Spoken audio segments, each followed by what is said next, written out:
Well, welcome back to our summer edition, our first summer edition of Moorhead Talks. Joining today is Kevin Campbell, Clay County. How are you doing, Kevin? Good. Glad to be here. Yeah. There's been a lot going on in Clay County and Moorhead and Clay County all together. As we speak, we're waiting for the governor to come to an agreement with the legislatures, and it sounds like that's happening. Right. What kind of things, now we're obviously taping this an hour before they're going to announce it, but what we understand, what's in the bill, what can we look forward to? Well, I think it's going to be good for Moorhead, and it's going to be good for Clay County. As you know, the bonding bill was a big deal, and that has significant dollars in there for the 21st Street overpass, which is it was there last year, and in the last minute it fell apart. We also are hopeful that the $7 million that we have in there for a new transfer station for the Clay County landfill and solid waste will also be in there. Those are two major issues which will allow us then to work on a new transfer station and ultimately get rid of that old archaic thing that's sitting on Highway 10. Sure. Where would the new one go? The new one is scheduled, the Moorhead has some land out on 34th Street north of the Walmart complex that's out there. So. Oh yeah, that's big open field right there. Right. So perfect. Right, yeah. All right. Well, that's, we can only look forward to, hopefully this all happens. It looks like it's happening. Yeah. The other big thing, though, something that's been in the works for a long time is the jail. And ground is broken and it's proceeding. So get us up to date on the jail. As you know, this has been studied. Well, I've been involved with the studying of it since 2008, and it was going on well before that. And at that point, if you recall, the economy in 2008 really went in the tank, and so it became difficult to be looking at major building projects at that time. And so we kind of used a Band-Aid approach for a while to get by, and but now that Band-Aid approach just simply couldn't work anymore. We as a county were spending in excess of $1 million a year transporting anywhere from 40 to 60 prisoners a day to other facilities, and it's not good sending them there, and it's not cost effective to do it either. So we went through a design process. This, as you may have heard, it's going to be more than just a jail. This is we're not even referring to it as a jail anymore. It's a correctional facility, and along with that, a lot of the public is aware that we have a lot of our clientele that shows up in our jails that are there for other issues, whether it's behavioral health issues, dealing with mental issues, or chemical dependency. And one of our goals is to come up with a way where we can set these people on a path so that they do not end up reoffending and back in our jails again. Save a lot of money. Yeah, it's going to. Well, we hope so, and it's save some people too. Yeah, and it's really being looked on favorably by the entire state. The Minnesota Department of Corrections is really excited to watch this. All other counties are looking at us as basically a pilot project in this regard. So we're excited about that component of it. Nobody likes to spend money or see people be incarcerated, but it's first and foremost a place to pay your dues, and then beyond that, we're going to try to see if we can improve their behavior. Well, part of the prison system has always been supposedly about rehabilitation. Right. So this is really fulfilling that goal to that extent, trying to. Yeah, it is. It's the history in Minnesota doesn't bode well for behavioral health or mental health institutions. The state has seemed to close more of them than anything else, and so those burdens have fallen back onto counties, and so now we're going to try to see if we can't do something about it to minimize the amount of our inmates. Well, as I recall, because we worked on the video, as I remember, a couple years ago for the proposal for this, and some of the facts that came out that were surprising was the numbers are just astounding as the percentage of prisoners that are in due mainly to these kind of, they may have committed other crimes, but there's a direct linkage to a drug crime or something, or because of drug abuse or something along those lines. Right. Yeah. Those are statistics that they're educated guesses, Sure. you could say, because the people that we have doing that are basically in our booking area, and they're trying to determine, what is the cause and so on and so forth. We ultimately do have some caseworkers who go in and help determine that down the road, but in terms of a percentage, you're right, it's extremely high. I would say it could be anywhere from 40 to 60% of our population is related to, or the crimes that they've committed are related to substance abuse or other issues that go on, other family issues. Right. So I mean, just even taking a percentage of those away, that's a huge reduction in any statistics. I mean, so in that respect, you're already spending the money to transport people because we can't house them. Right. So the renovation with expanding the correctional facility as well as providing more treatments just sounds like a sound decision. And as I recall, there wasn't, there was a worry about if it would pass or not, and I think we're kind of surprised that there was actually a lot of support. Well, okay, so I think you're referring to the when the board put out there for the on the ballot for the sales tax. Exactly. Yeah, I was quite confident that from all the people that I talked to, whether you're in the metropolitan area, in the rural areas, there was strong support for that sales tax as opposed to a property tax to pay for it. So as a matter of fact, I was a little surprised that it wasn't even a bigger. It passed 2-1, which is really significant for any time that you're asking the public to raise their own taxes. But it was an alternative. It was going to either be that or it would have to be property tax. Right. So we as a county are very pleased with the outcome of that election. Yeah. Well, so where do things stand right now? I mean, I know they've broken ground. They're pouring foundation, basically. Yeah, they're right now. We had a little bit delay. Now we got to keep in mind now we have two projects going on there. We have the correctional facility and the law enforcement center. There are two separate structures going up simultaneously right now. So it's really a lot of activity in North Moorhead. But the correctional facility, we ran into a couple little early snags with that. Anytime you dig in the ground, you run into some issues, and we did find a couple of old tanks there, but that has been rectified now, and we're moving on. And as I was driving over here today, they're drilling holes for the, they call them aggregate piers, where they put rock in and pound it for the stabilization. So the foundation will be starting probably within 2 weeks on that. Right. And probably the same on the law enforcement center, and I would say we should see the shells up on both those buildings by this fall. That'd be great. Yeah, it's moving really good. Yeah. Well, so with that going on, what are some of the other things we can look forward to in Clay County? What's a wish list for Clay County to work on after you've achieved this one? But there's always a long list. Yeah, one of the things that people have to understand in county government, we're an arm of the state of Minnesota. Sure. The things that are on our wish list are that we would have less problems, right? Because that's where the majority of our budget goes. As county commissioners, we oversee the entire budget of the county, and when right now we have a huge growing of out-of-home placement issues. So on a wish list, we wish that wouldn't happen. We wish that we could see less of that. We wish we would have more foster care homes, and we're asking the public to, consider becoming a foster care family. It would be good for these kids, and it would be good for us, because we're in addition to, we talked about sending adults out to other facilities because we're full. We have issues within Clay County where we don't have places for certain age groups of our kids, and we're also sending them out of county, and that's not a good thing. No. We need to keep them close by families. So the wish list, I mean, we have the wish list. We have, as I mentioned, the solid waste facility, the new transfer station. We've already taken care of a couple of highway buildings.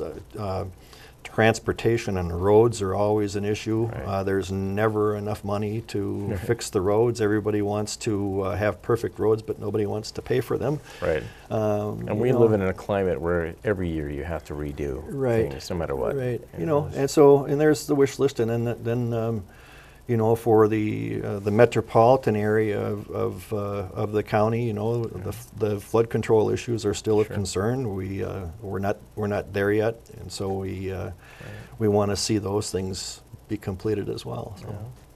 With what are like one of those subjects, like you mentioned the foster kids thing, that's something that people don't hear as much about. Right. And if you could just go a little bit more into that, what could people who are watching do if they? I would, I think they should, if they're interested in foster care, I think they should contact our Human Services Department at Clay County, and there's a process that one has to go through to. Obviously, there's background checks and there's some history done there, but. We have some kids. I remember growing up. I was in the Big Brother program, and it's not foster care, but it was ways to help some of these young kids, and some of these kids are being taken away from family issues because of what's happening with the parents. We also have an opioid crisis going on, an epidemic in here, and that's creating an awful lot of problems amongst families and kids, and we have kids being taken away from their parents because their parents have become addicted, and those aren't good settings. And we want these kids to, live in a. We would rather have them in a foster care setting in someone's home than an institutional setting. Sure. It's way better for them, and so. We're really focused on that now too, amongst everything else that we're doing. So we got our hands full. Right.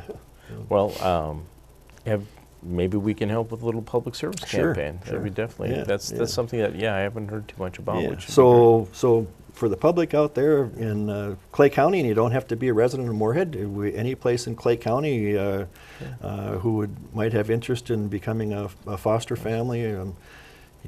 Please check out with the county services. That's a great idea.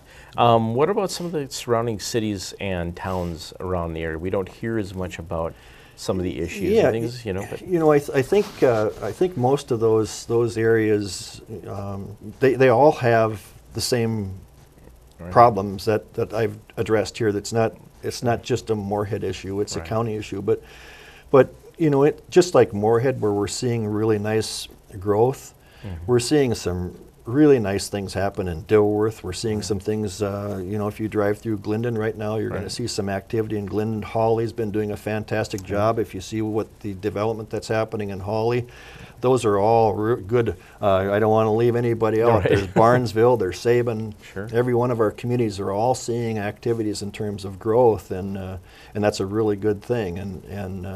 So, from our standpoint at the county, we've instituted some things that allow counties to, or cities and towns to maybe give some incentives for building. So that's become a really good deal, and we're seeing some really positive results of that. Yeah, I mean, the whole area is growing crazily, and now that North Dakota sounds like they're going to jump up their property tax, I think Minnesota's going to be an even more attractive option. Well, and that you bring up a really good. That's one of the things that we in Clay County, from an economic development standpoint, we monitor very closely, and we take it very seriously before we do things that raise property taxes. That's why we even went to people on the sales tax issue on the building of the jails, because we want to keep that competitive advantage that we have on property taxes versus our good friends to the west of us. Well, again, and we worked on the Realty Association, about Moorhead in the Clay County growing and the real estate surge. And at that time, the property tax issue was a little different. Or not property, just the overall tax issue was different. But now it seems like it's getting a little more of a parity, which would be very interesting. I think people are going to want to live somewhere where they can have as nice of a living as they can possibly have. And you're seeing a large urbanization in Fargo. So Right. Moorhead is benefiting, as is Dilworth and Glendon and Hawley Right. and all these other areas. What are some of these other, obviously the 21st Street overpass and underpass is a huge deal, especially for emergency services. And county emergency services have got to have some of these same issues of just getting around.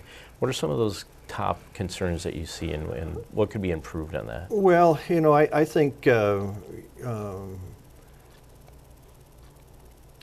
in terms of for emergency services being able to respond and get to places, I think we're in pretty good shape. Sure. We're all, I think the winter there sometimes we're concerned based in some rural areas, depending on what goes on with your winter weather and those types of things. But overall, I think it's from the standpoint of the rural areas, it's maintaining good roads, Right. and having safe bridges, and certainly we don't want to see anything happen what happened in Minneapolis where we'd have a bridge collapse or something.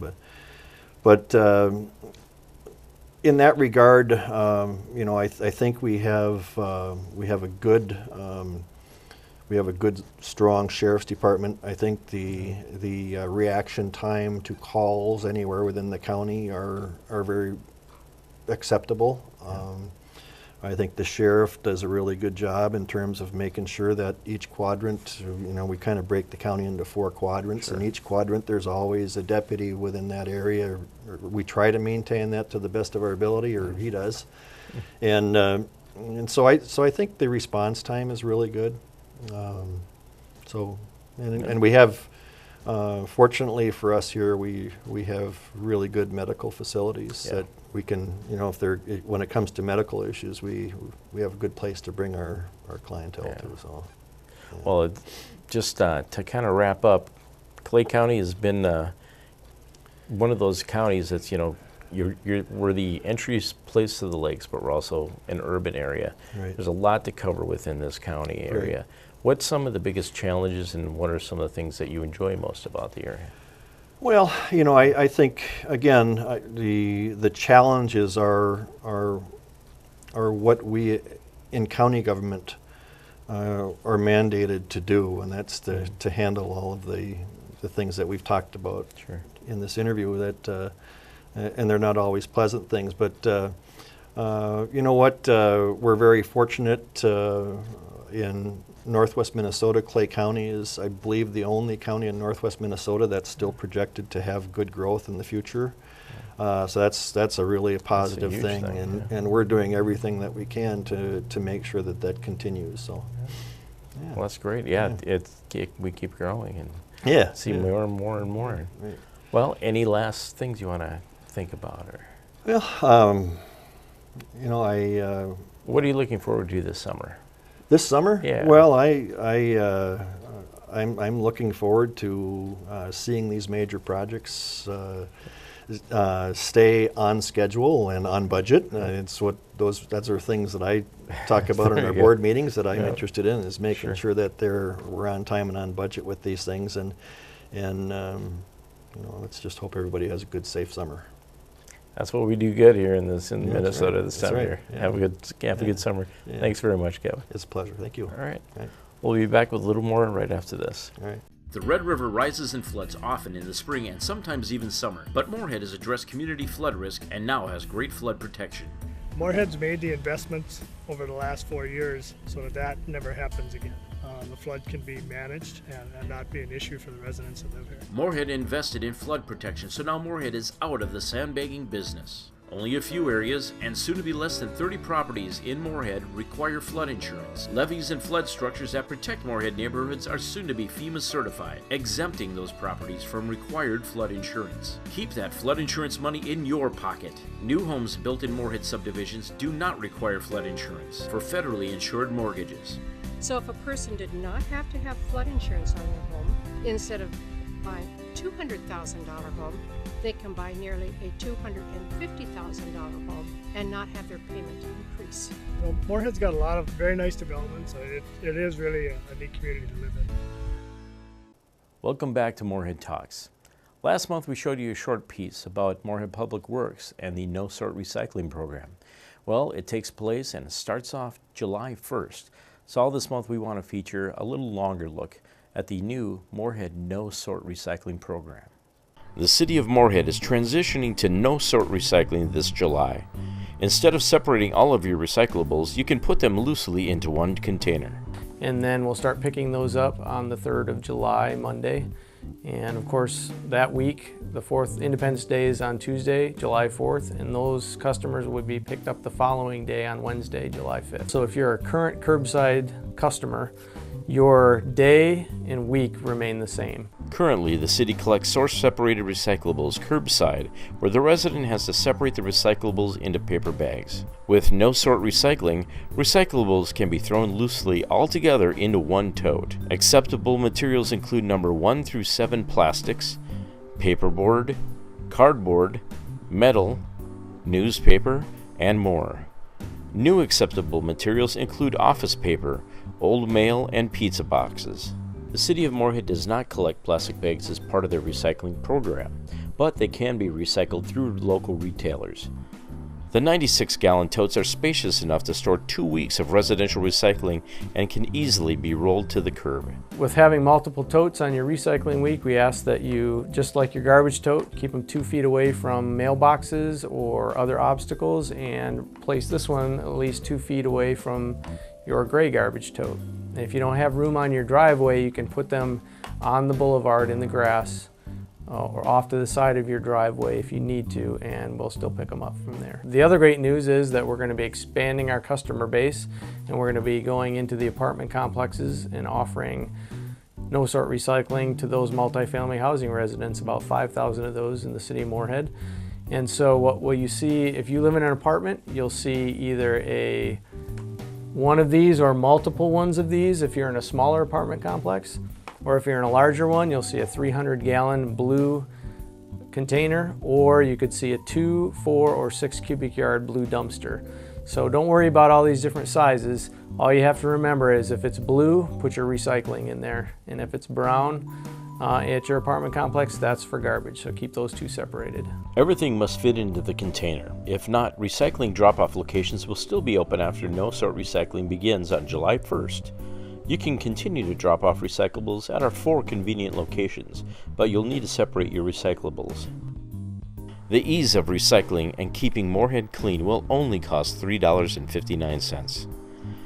The No-Sort Recycling Guide, detailed color-coded map, and recycling schedule is available at cityofmoorhead.com/recycle.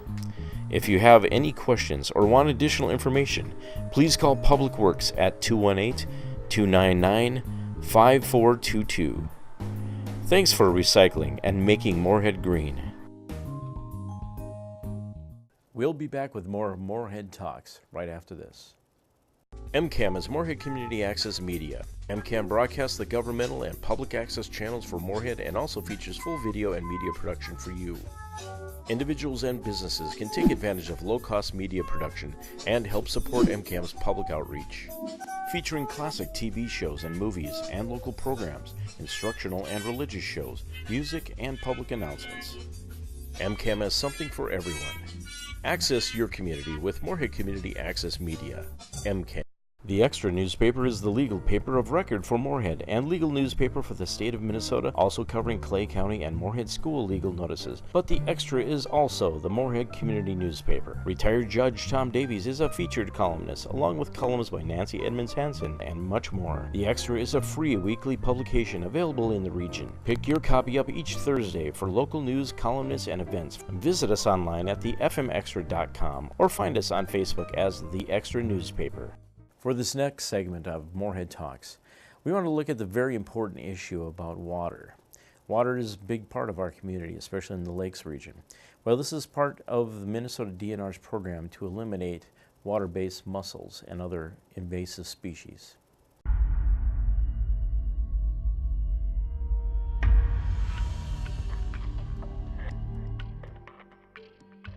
The state of Minnesota is blessed with an immense wealth of natural wonders, thousands of pristine lakes, rivers, and streams. Minnesota also has a rich outdoor heritage with virtually unlimited access to boating, swimming, and fishing. But that heritage is now threatened by aquatic invasive species that jeopardize recreation and the delicate ecological order. It's time for us to take that threat seriously. More than 24 aquatic invasive species have invaded Minnesota's waters. Our challenge is to keep these invading species from spreading further and to prevent new ones from getting a foothold in our state.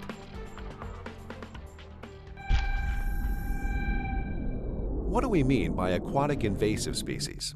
They're plants and animals that live in the water and are not native to Minnesota. When these species are accidentally or intentionally transplanted into our waters, they can upset the ecological balance. No matter how they get here, the environmental consequences can be severe.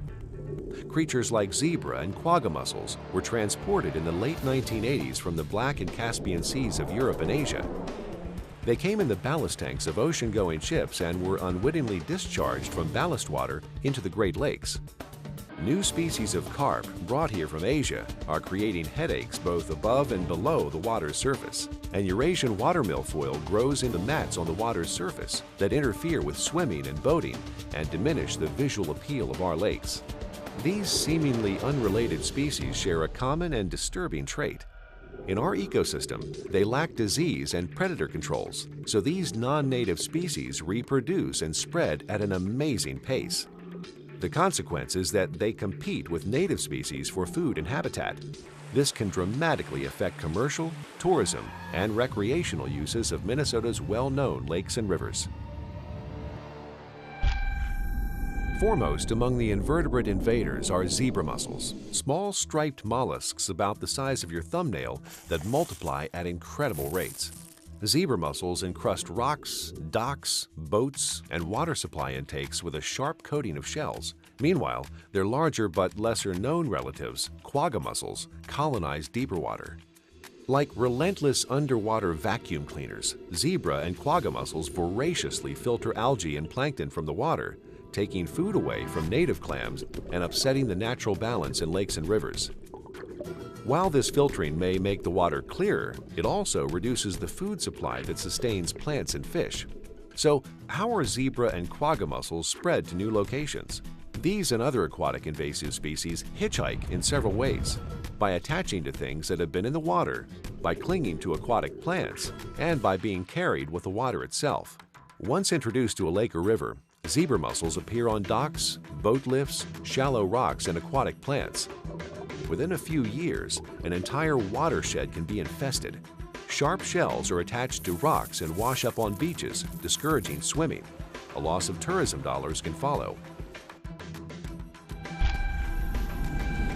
Less widespread, but grabbing lots of headlines, are carp from Asia, specifically the bighead and silver carp species, which pose a significant threat to Minnesota waters. Bighead and silver carp are voracious plankton eaters that strain the water of nutrients and outcompete native fish species for food. Originally stocked in aquaculture ponds in the south to control algae, floods allowed them to escape into the Mississippi River drainage and move upstream.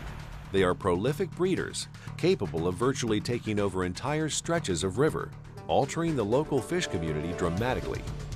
While bighead carp eat more and grow larger, it's the high-flying silver carp that offer vivid evidence of the invasion. Approaching boats can scare entire schools of silver carp into leaping out of the water, causing serious injuries when they hit boaters and personal watercraft users. Eurasian water milfoil is one of the plant invaders which has become a nuisance in many Minnesota waters. The introduction of Eurasian milfoil to America can be traced to the aquarium trade, where plants were imported for use in fish tanks but ended up in local waters. Eurasian milfoil is an aggressive rooted plant that quickly grows to the surface. It spreads out across the water surface, forming an umbrella-like canopy that blocks sunlight and chokes out the native plants below. Milfoil forms dense, unsightly cover through which it's difficult to swim or navigate. Small pieces of milfoil carried on boats and recreational gear can seed a new invasion if they are carried to other lakes.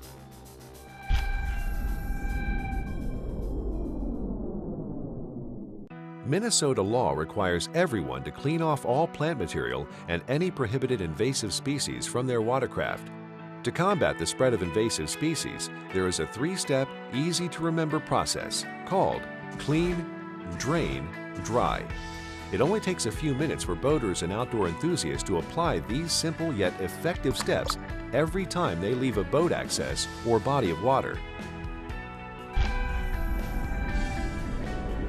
Many boaters have become accustomed to checking their trailers and watercraft for aquatic plant fragments in an effort to stop the spread of Eurasian milfoil. This procedure only takes minutes, and it can prevent a permanent infestation on another lake. This is not an optional activity in Minnesota. It's the law, and violators risk getting citations for not following the regulations. Now, in addition to looking for aquatic plants, it is also necessary to visually inspect and to feel the surface of boats and equipment for other aquatic invasive species, such as tiny zebra mussels. As you move around the boat, check the anchor and anchor lines for plants, snails, and mussels. On the trailer, check the rollers and trailer bunks and remove any plants. Check the trailer fenders and the entire length of the axle for any plants that may be clinging to them. Remove any plants that are snagged on the boat's lower unit and propeller, and lower the motor so it drains completely. Look closely at the lower unit and motor parts that are below the waterline for zebra mussels, snails, and other aquatic animals. Also inspect the hull and other boat equipment where these plants and animals could attach. Run your hand over the boat hull below the waterline and over the transom to detect if there are any tiny zebra mussels attached. Waterfowl hunters need to clean all plants, animals, and mud off their boats, trailers, waders, push poles, decoy lines, and decoys. Anglers should make sure their fishing lines and fishing lures are free of aquatic plants and animals. If you use a personal watercraft, clear all plants from the water intake, impeller, and trailer. Then run your engine for 5 to 10 seconds to blow out any remaining water and to eject any plants hidden in the water lines.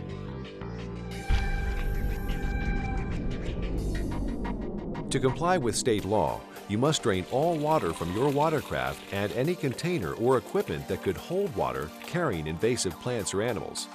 This means you must remove the drain plug to drain water from your bilge and then leave the plug out while transporting. You also have to drain your live well, bait bucket, any container, and recreational equipment. This includes the lower units of outboard motors and the water lines of personal watercraft. If you're a wakeboard boat user, you need to make sure you aren't carrying aquatic invaders in your ballast tanks. If you can't completely drain the ballast tanks, you should flush and decontaminate them by filling them with hot water. Anglers using live bait must take additional precautions as well. They must drain out the water in their bait buckets on shore and replace it with clean water if they want to save bait for future use. If you're a waterfowl hunter, you need to remember to drain your decoys as well as your boat. Because the law makes it illegal for you to transport aquatic invasive species, the DNR recommends some additional steps to help remove or kill aquatic invasive species that may be attached to your boats and equipment after cleaning and draining. Option 1 is to use hot water to rinse all areas of your boat, trailer, live well, and gear that have been in the water. This will kill invasive species such as zebra mussels. Option 2 is to use a high-pressure water spray on your boat and gear to remove invasive species. If effective cleaning equipment is not available, Option 3 is to let your boat, gear, and equipment dry for at least 5 days. Allow any equipment that may have absorbed or collected water to air dry for at least 5 days as well. Following these clean, drain, and dry procedures will prevent you from giving any invading aquatic species a ride to another Minnesota river or lake. Aquatic invasive species pose a very real threat to the ecosystems of Minnesota's lakes and streams. Once invasive species arrive in new areas, there are no easy ways to remove them. The best way to prevent the spread of aquatic invasive species is to take simple but effective steps of clean, drain, and dry every time you enjoy our state's waters. Aquatic invasive species are the biggest threat today facing our lakes and rivers and our ability to use and enjoy them. We really need everybody, you included, to step up, take responsibility for our actions so that we can enjoy these resources today and future generations can as well. If you have any questions about invasive species or how to fight the spread of them, please contact your local Minnesota DNR office or go to mndnr.gov for information and office locations.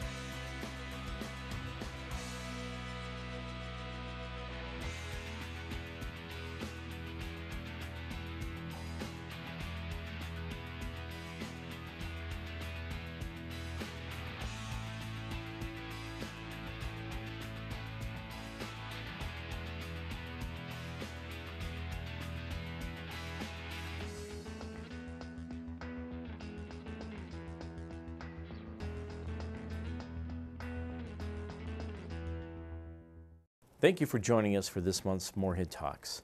We'll be back next month with a brand new edition, all new highlights. Please check us out online at moorheadaccess.org and send us an email at tony@moorheadaccess.tv or tim@moorheadaccess.tv. Let us know what you think. If you have any ideas, we'd be happy to feature them. Stay tuned for the next Moorhead Talks.